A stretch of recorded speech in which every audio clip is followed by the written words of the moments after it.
I'm Nuria. And I'm Patricia. And we are FOR4. Today we are going to talk about Carlos IV of Spain. But the most important thing is that you follow us in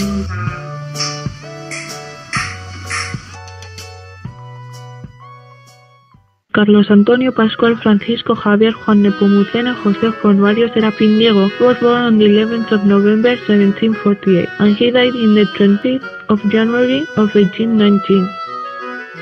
He ruled Spain from the 14th of December of 1788 to 19th of March 1808 that he abdicated.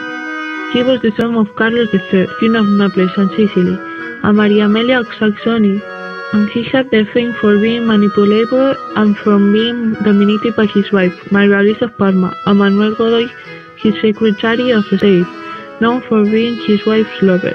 Due to his wife's multiple affairs, people make fun of him calling him the Rey Cornudo of España or El Rey que pasó a la historia como un calzonazos.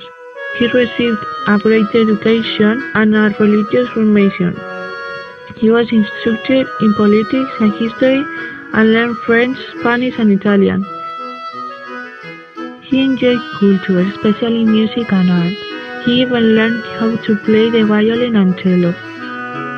He also liked collecting art and he increased considerably the royal library. And during his reign of the royal press reached its highest production levels. He enjoyed manual work, both cabinet making and the construction of watches. He spent a lot of time hunting for two reasons: to be fit and to escape from melancholy, suffered by his predecessors, Felipe V and Fernando VI. But we cannot talk about Carlos without knowing his antecessors. Carlos III of Spain was his father. He was born in 1716 and died in 1788. After the deaths of Luis I and Fernando VI without descendants, Carlos inherited the throne of Spain, who had great experience of governing since he ruled as King of Naples. On December 9 of 1759, he introduced for the first time in Spain divine law as a source and justification of his royal sovereignty. In politics, Carlos tried to modernize society using the absolute power of the monarch under an illustrated program.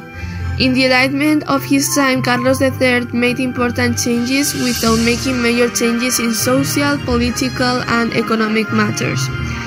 In Enlightenment nepotism, he obtained help from a team of Enlightenment ministers and collaborators such as the Marquis de Esquilache. Maria Amelia of Sajonia was his mother. She was born in 1724 and died in 1760. At almost 14 years old, she married Carlos III, who was previously the King of Naples and Sicily. Amalia came to Spain with Carlos, so her husband could take the throne. The Queen Maria introduced to Spain the Christmas tradition of the Nativity scene or Belén. In September 1760, Maria died due to tuberculosis. Felipe V of Spain was his grandfather. He was born in 1683 and died in 1746. He was King of Spain until his death in 1746. As a great-grandson of Philip IV, he was the successor of the last monarch of the House of Austria. He became the first king of the House of Bourbon in Spain. An anti-Bourbon alliance was created and Charles, Archduke of Austria, was proposed to be a candidate for the throne, and this is the War of Succession from 1701 to 1713. In 1711, the Archduke Carlos inherited the throne of Austria, which caused fear for a possible union between Spain and Austria. Louis XIV of France was his great-great-grandfather. He was known as Louis the Great or the Sun King. Was King of France from 14th May of 1643 until his death in 1715. Louis XIV broke with tradition and astonished his court by declaring that he would rule without a chief minister. He viewed himself as the direct representative of God. Louis turned France into the dominant European power and was attempting to gain control over all Europe. This secret all and Spain, Austria, and some German Protestant states also led to the League of Augsburg.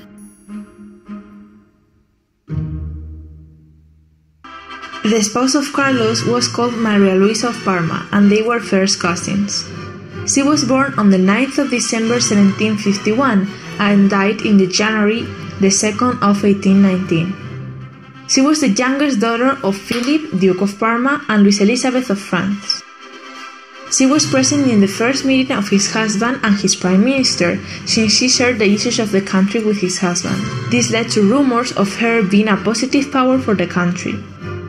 She dominated her husband, but she was also known for being dominated by Manuel de Godoy, the prime minister and one of Maria Luisa's multiple affairs. Maria was interested in music and art, and she was known for protecting artists such as Goya. Carlos IV and Maria Luisa had 14 children, from which only 6 of them survived.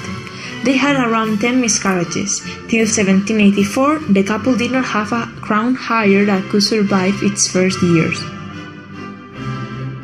So let's take a look at Carlos's and Maria Luisa's children, even though some of them could not have been from Carlos.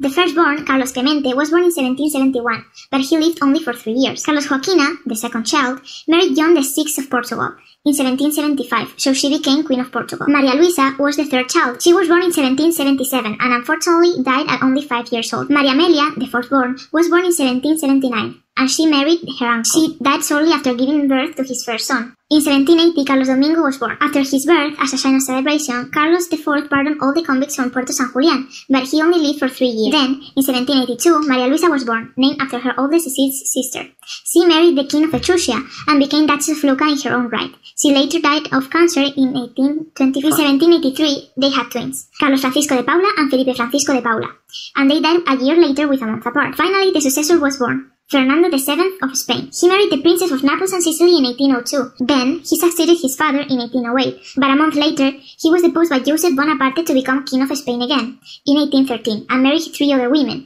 In 1833, his death led to the Carlist War. Carlos Maria Isidro Benito was born in 1788, becoming the 10th child. He was married twice, and was the first Carlist pretender to the throne of Spain. He died at 67 years old in 1855. In 1789, the 11th child was born, Maria Isabel, who became Queen Consort of the two Sicilies and then died in 1848. Then, Maria Teresa was born in 1791, but he died only 3 years after. Again, another child was born, Felipe Maria, who only lived for 2 years after his birth. And his 14th and last child was Francisco de Paula, born in 1794. He married the Princess of Naples and Sicily and died at 46 years old in Madrid.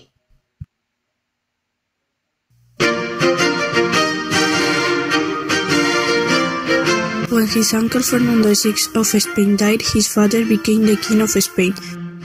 So he became the Prince of Asturias. He was the King of Spain between 1748 until 1810. The most important and known chapter of Carlos IV might be that after so many years, the number 4 of the prince tried to have his own political party.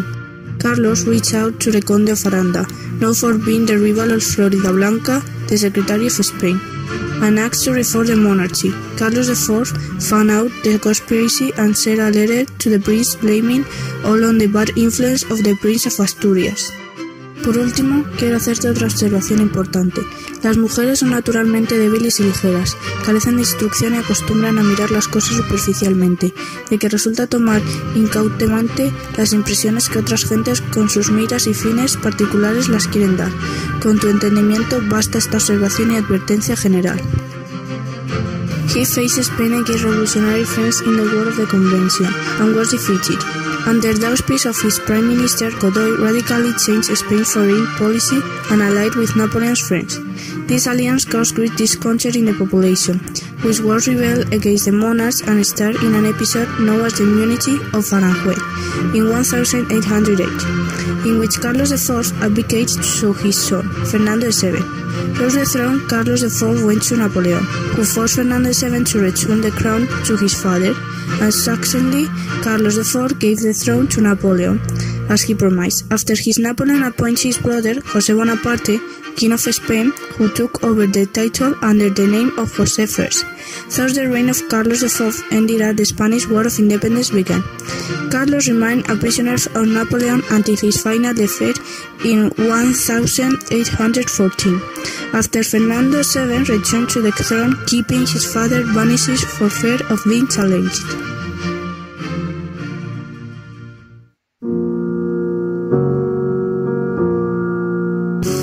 Carlos and Maria Luisa transferred to the Palace of Barberini in Rome. They lived there almost 4 years, thanks to the pension their son Fernando provided them. Carlos traveled to Naples to visit his brother, Fernando I, of the Two Sicilies, and to find a solution for his goal. A FOR inflammatory acid is characterized by recurring attacks of a red, tender-hot or swelling judge. Pain typically comes on rapidly, reaching maximal intensity in less than 12 hours. He left his wife in bed with both legs and really bad health. The 2nd of January of 1819, Maria died. When Carlos was informed of his wife's disease, he tried to return to Rome, but he had an attack of gout, from which he died the 19th of January of 1819.